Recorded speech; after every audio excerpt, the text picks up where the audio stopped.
Энэ бол хамгийн эцсийн арга хэмжээ аахгүй юу. За тэгээ энэ хамгийн эцсийн арга хэмжээ хятадууд авчих юм бол Америкийн үйлдвэрлэл, зэвсэг хүчин, чип үйлдвэрлэл, мэдээлэл технологийн салбар байхгүй болно гэсэн үг. За тэгээд Америкийн Nasdaq, S&P 500 дээр байгаа Nvidia компани байхгүй болно, AMD компани байхгүй болно. OpenAI ерөөхдөө хоцрогдно.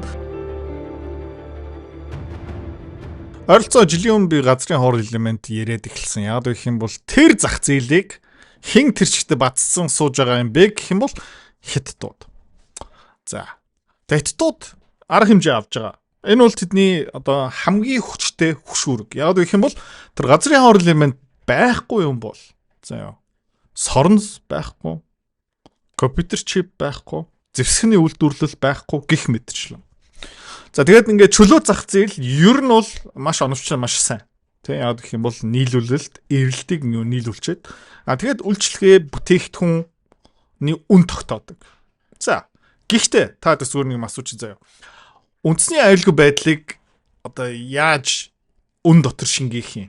Яаж одоо үнэлэх юм? Тэ? Ер нь өнгөрсөн 30-40 жилийн хугацаанд Америкчууд тэрийг зөв үнэлж чадсангүй. Ерөөсөө үнэлээгүй. Юу исэн бэ гэх юм бол энэ газрын хоор элементээс гадуур заяа хөнгөн цагаан тэ хар туглаг цагаан туглаг уран баяжуулах энэ бүгдийг нь яасан бэ гэх юм бол гадагшаа явуулсан тэ Африк руу экспортлсон Аз руу явуулсан хятадууд өгсөн. За тэгээ хятадууд энийг юу хийж ийнэ гэх юм бол энэний ач холбогдлын аль хэдийн ойлгоцсон байгаа энэ газрын хоор элемент. Тэр газрын хоор элементүүд тийм амар ховор бишээ. За олборлоход амархан баяжуулах бас амархан гэхдээ тий баяжуулсныхаа дараа тэр цэвэр элементийг гаргах нь хэцүү өртөг өндөртэй. Гэхдээ хамгийн ядаргаатай нь юу юм бэ гэх юм бол байгаль орчинд амар хор нөлөөтэй. Ерөнхийдөө газрын ус одоо уран таад ярьж штэ уранаасаа аимшигтай. Одоо бохироо зүгээр бохир усаа ингээд дасгаал явуулах юм бол ураны баяжуулах цэвэр уран үйлдвэрлэх амар хэцүү. Байгаль орчныг зүгээр сүрүүлдэг. Цэвэрхэн аргаараа хийж болно. Газрын ховор элементийг ч гэсэн баяжуулах цэвэр тэр элементийг гаргахад боломжтой. Гэхдээ цэвэрхэн байгаль орчинд ээлттэй хийхийн тулд юу хэрэгтэй юм бэ гэх юм бол зах зээлийн үнэлгээ өсөх ёстой. Яг гэх юм бол өнөөдрийн байдлаараа дэндүү хямдхан байгаа. Дэндүү хямдхан байгаа. Энийг хятадууд айлын ойлгоцсон өнгөрсөн 20 жилийн хугацаанд юу исэн бэ гэх юм бол уул уурхаа олборлолт, баяжуулалт, тэгээд refining одоо яг цэвэр элементийг гаргахын өнгөрсөн 20 жилийн хугацаанд базаа суудсан байгаа. За одоо ямар нэгэн байдлаар Америкчууд эсвэл Дональд Трамп худалдааны дайн хийж эхлэх юм бол хятадууд юу хийж байгаа юм бэ гэх юм бол тэр газрын хоор элементийг нийлүүлэх болж байгаа. За энийг би өмнө зөндөө ярьжсэн тийм учраас одоо үндсэн сэдв рүү орцгоо хэдүүлээ. 50,000 гаруй ном зарсан. Борлуулалтын хэмжээгээр 2.5 тэрбум. Хувьцааны арилжаа хэдэн тэрбум. Бондын арилжаа хэдэн зуун тэрбумын арилжааны арт ингэсэн. За энэ чадвартай би төрсөн үү? Төрөөгүй. Энэ борлуулалт контент гэдэг юмыг би сураад авсан. Магадгүй чи өөрөө нэг бизнестэй, нэг өөрийнхөө бүтээгдэхүүнтэй нэг үйлчлэгээтэй. Юу дутж байгаа юм бэ гэх юм бол би таачи чам борлуулалт дутж байгаа. За чи яг миний энэ чадварыг эзэмшиж авмаар байгаа юм бол одоо сонсоно. Менторшип хөтөлбөрийг би гаргасан. Нэр нь юу юм бэ гэх юм бол борлуулалтын нууц. 500 гаруй хуудас контент, 100 гаруй видео хичээл, тэгээ онцгой юм юу юм бэ гэх юм бол 1000-аас илүү дасгалтай. За энэ менторшип хөтөлбөрөөр дамжуулаад би чиний бизнесийн санаагаас авахуулаад анхны харилцагч контентээр дамжуулах хүртэл бүх юм орцсон байна. Дэлгэрүү мэдээл доор. За амжилт нүрэхэд бэлэн байна уу? Дасгал хийх бэлэн байна уу? Борлуулалт хиймээр байна уу? Гэх юм бол доор линкэн дээрээ дараарай. За одоо контент дээр өөрчлөлөө. За Дональд Трамп дөнгөж саяхан 2 хоногийн өмнө ерөөхдөө зах зээлийг дахиад унгаасан. Крипто зах зээлийг будаа болох одоо шалтгаан үндэслийг өгсөн. 20 тэрбум доллар криптогийн зах зээл дээр үнэлгээ алга болсон. Ойролцоо нэг 40,000 сая доллароос дээш хэдвчтэй крипто арилжаа хөрөнгө оруулалт хийдэг хүмүүсийн крипто байхгүй болсон.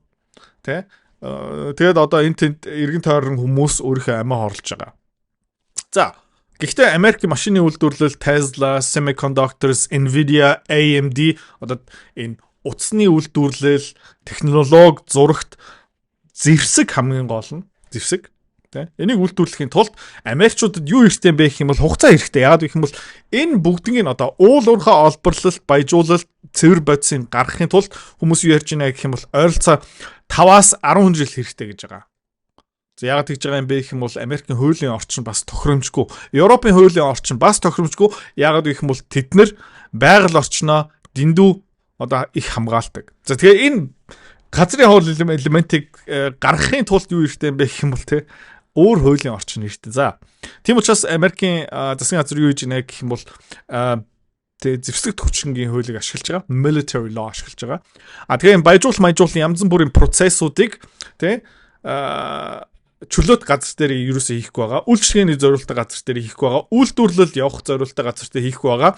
Уул уурхай одоо лицензийн талбай дээр энийг хийхгүй байгаа. Хаана хийх гэж байгаа юм бэ гэх юм бол цэргийн бааз, цэргийн одоо талбай нутаг дээр хийх одоо төлөвөө гаргаж байгаа. Тэгэхгүй бол тэ иргэний хуулиар явах юм бол commercial law гоор явах юм бол тэ арилжааны хуулиар явах юм бол баахан шүүх мөнх болно. Тэгэхээр энэ дахиад 15 20 жил болж иж хятадуудаа өрсөлдөн гэсэн үг. Тэр хугацаанд энэ уралдаанаа ялагчин гэсэн үг. За. Окей. Тэгээд Трамп өөрийнхөө дахиад булан шахацсан. Яг гэх юм бол 2 хоногийн өмнөх твит дээрээ. Тэгээд одоо Марко Рубио энэ хоёрын энэ зургийг хүмүүс фан маягаар ашиглаж байгаа. It's time for taco.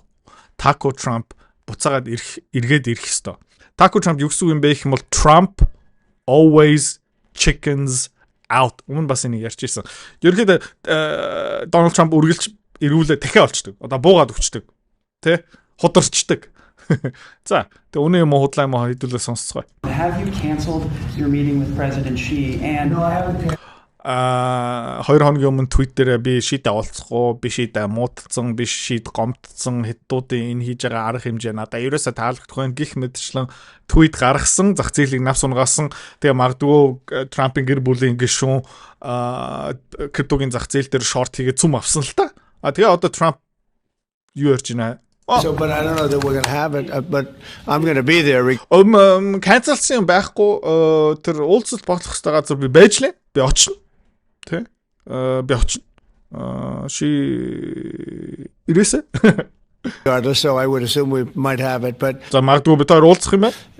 You know, they hit the world with something that really is not anything that people are going to do and it's тэгэд эднэр бол манай дэлхийн ертөнц манай түншүүд манай Европ манай Америкчуудад тийм ингээд худалдааны хориг тавьсан өстой болохгүй.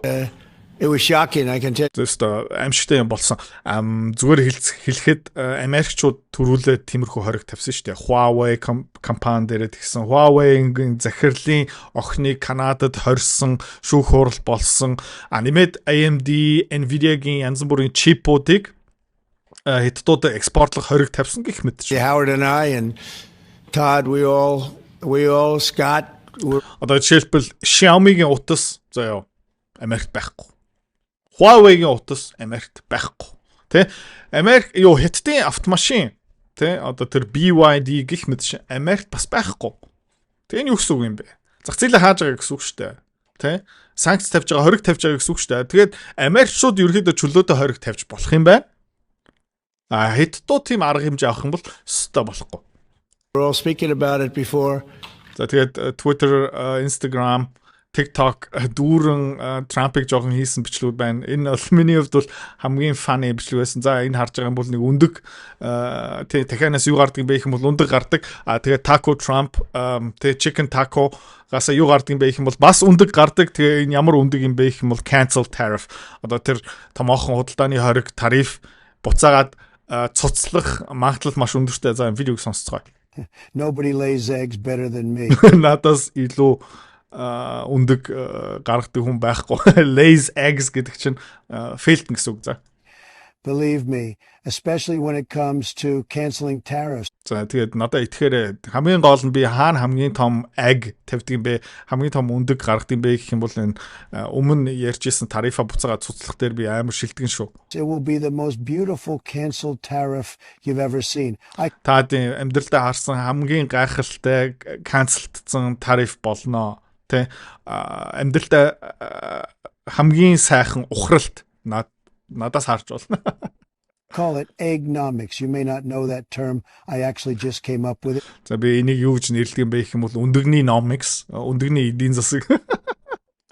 Very advanced stuff. Дараагийн төвшний юм шүү. За. Энэ зүгээр жишээ заяа Nvidia AMD гэдэг компаниуд заяа тий чип дээр юу ашигладаг юм бэ гэх юм бол дөнгөж саяхнаас эхлүүлсэн одоо нэг 3-4 жилийн өмнө ultra pure бүр супер цэвэр dysprosium.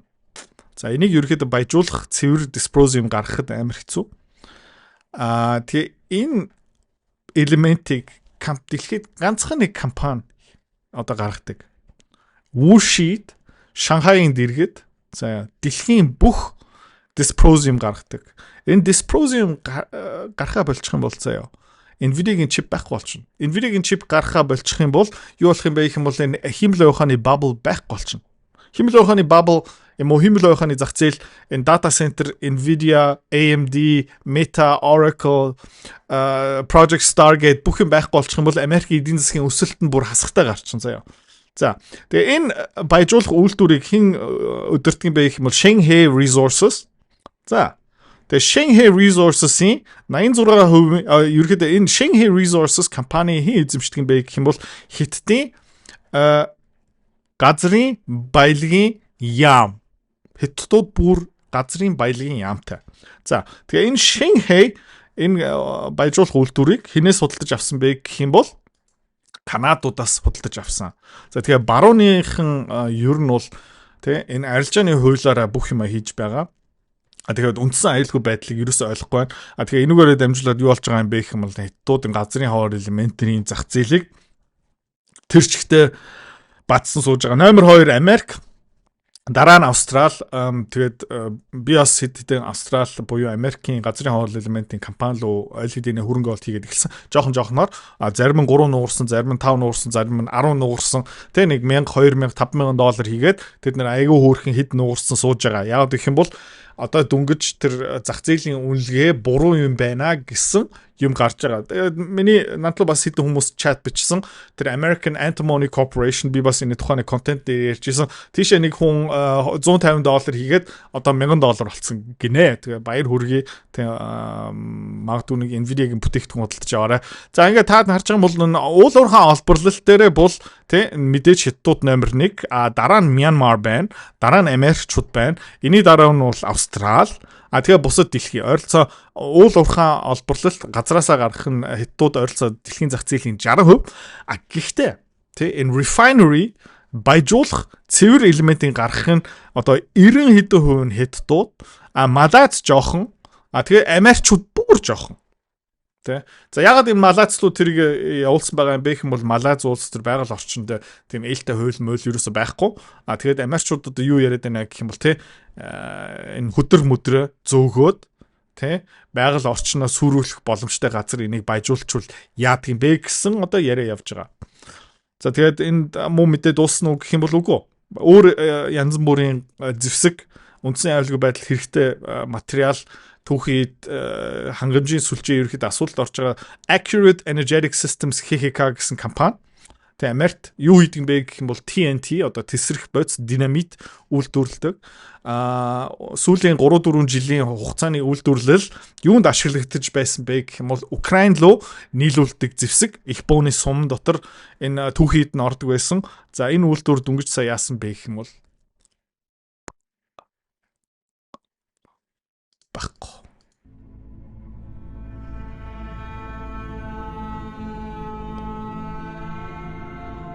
Тэг хүмүүс ярьжийнэх юм бол магадгүй үйлдвэр дотор нэг дураг тамхи татсан байж магадгүй эсвэл терроризм байх магадaltaй гих мэдшин. Америкчуудын энэ зэвсэг хүч нь үндэсний аюулгүй байдлын бодлого ерөөсөө хангалтгүй. Тэгээд энийг ерөөхдөө мэрэгжлийн хүмүүс нь энийг зөндөө ярьж исэн. Жо Байдны засгийн газрын дээр ямар ч арга хэмжээ аваагүй. Тэгээд одоо юу болж байна гэх юм бол Дональд Трамп дараагийн 3 жилийн хугацаанд юу хийх ёстой юм бэ гэх юм бол энэ хангамжийн сүлжээгээ тэр чигтээ засахгүй юм бол арга хэмжээ авахгүй юм бол тэр чигтээ ер нь бол ямар нэгэн байдлаараа хятадуудтай хэлцэл хийхийн тулд ямар ч хөшүүргүй болцсон байгаа гэсэн үг. Ягаад гэх юм бол одоо энэ геополитик улс төрийн хэлцэл дээр нэг юм маш чухал тэр юу юм бэ гэх юм бол escalation dominance. Юу юм бэ гэх юм бол чи ингэх юм бол би ингэ шүү. Тэ. Тэгээд эргүүлээ юу хэлсэн бэ? За чи ингэх юм бол би ингэ шүү. Гэл тэгээ эцээ дайн зарлахаас өмнө худлааны хориг моргоор хятад юу их боломжтой юм бэ гэх юм бол окей бид нэр дайн зарлахгүй. Гэхдээ бид нар зүгээр газрын хавар элемент таамаг өгөхөө болчих. Энэ бол хамгийн эцсийн арга хэмжээ аахгүй юу? За тэгээ энэ хамгийн эцсийн арга хэмжээ хятадууд авчих юм бол Америкийн үйлдвэрлэл, зэвсэг хүчин, чип үйлдвэрлэл, мэдээлэл технологийн салбар зөв байхгүй болно гэсэн үг. За тэгэхээр Америкийн тэр Nasdaq, S&P 500 дээр байгаа Nvidia компани байхгүй болно, AMD компани байхгүй болно, OpenAI ерөөхдөө хоцрогдно. Тэгээд та мэдэх юм бол өнгөрсөн 10 жилийн хугацаанд тэр Facebook гэх мэт компаниуд одоо хэдэн их $80 үнэлгээнд хүрсэн. Тэгээд бас энэ шинэ iPhone-ы загвар магвар шүү дээ. Үйлдвэрлэл нь байхгүй болчихно гэсэн үг байхгүй юу? Тийм учраас энэ амар чухал. За тэгээ хөрөнгөний зах зээл ийшээ хөдөлж байгаа. Та бас эндээ бэлэн байгаарай. Хэлсэн шүү.